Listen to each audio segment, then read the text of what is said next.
मैं ज्योतिष को नहीं मानता। दोस्तों, अक्सर ये मुझसे पूछा जाता है, अमित आप तो कॉरपोरेट में जॉब करते हैं, आप तो इंजीनियर हैं, फिर आप इस अंधविश्वास वाले ज्योतिष पे कैसे विश्वास करते हैं। तो दोस्तों, मैं ज्योतिष को नहीं मानता, ये एक डिस्टॉर्टेड स्टेटमेंट है। सही स्टेटमेंट बनेगा, मैं ज्योतिष को नहीं जानता।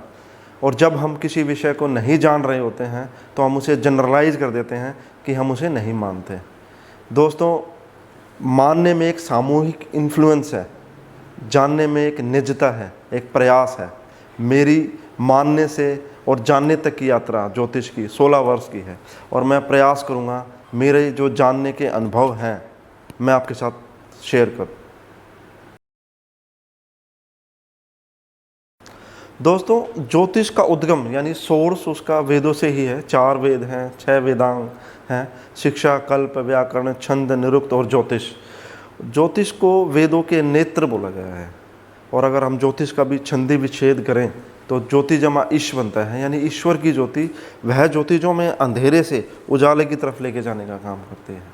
और एस्ट्रोलॉजी को भी समझा जाए तो वो बना है एस्टर प्लस लॉजिक से। एस्टर मीन्स खगोल, प्लैनेट्स, और logic means mind of God, Greek philosophy के हिसाब से।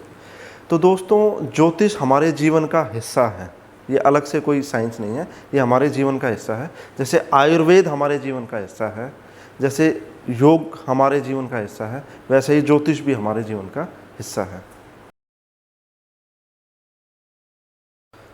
दोस्तों, ट्रांजैक्शनल रियलिटी में, व्यवहारिक सत्ता में जिसमें हम जी रहे हैं अभी, उसमें हर उस चीज़ की इन्फ्लुएंस हमारे ऊपर होती है जो हमारे आसपास होती है। और अगर पृथ्वी को अपना घर समझें तो प्लैनेट की इन्फ्लुएंस भी हमारे ऊपर 100% है। तो इसी चीज़ को पढ़ने का नाम ज्योतिष है। जो हमें प्रीवियस लाइफ से हमें जो पैटर्न्स मिले हैं वही हम ज्योतिष के द्वारा जानते हैं। दोस्तों, जीवन में इतनी तकलीफ़ें हैं, इतनी परेशानियां हैं, और हर धर्म का एक अपना मत है कि संघर्ष जीवन को निखारता है, परेशानियां हमें अच्छे के लिए आती हैं। तो दोस्तों, एक 6 महीने के बच्चे को इनक्योरेबल डिजीज़ है तो वो किस निखार के लिए है, वो परेशानियां किस लिए हैं। एक 10 साल के बच्चे को कैंसर है तो वो कहाँ हमें निखारने के लिए हेल्प कर रहा है।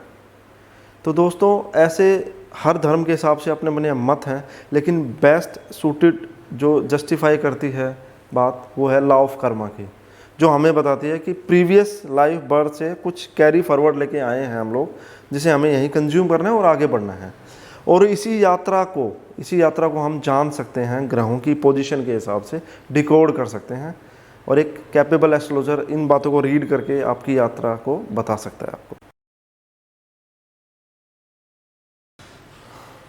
दोस्तों, ये सवाल अक्सर पूछा जाता है कि ज्योतिष कितना एक्यूरेट है। तो दोस्तों, बता दूं आपको, 100% एक्यूरेट है।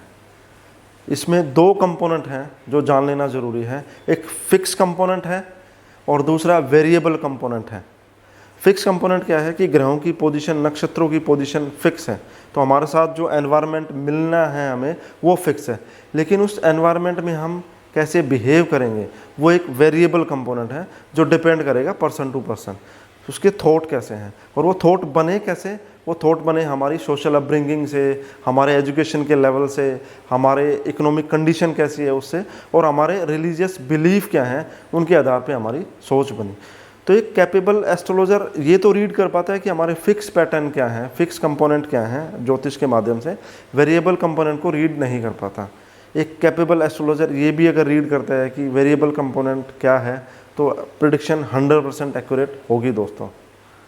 तो दोस्तों, ये था मेरा आज का विषय ज्योतिष के बारे में। मैं उम्मीद करता हूँ मेरी बात आप तक पहुँची होगी, और अगर आप तक मेरी बात पहुँची है तो कृपया सूचित करें वापस, लाइक करके, सब्सक्राइब करके। मैं आने वाले वीडियोस में आपको बताऊंगा कि ज्योतिष कैसे काम करता है और उसकी क्या लेयर्स हैं। तब तक के लिए धन्यवाद।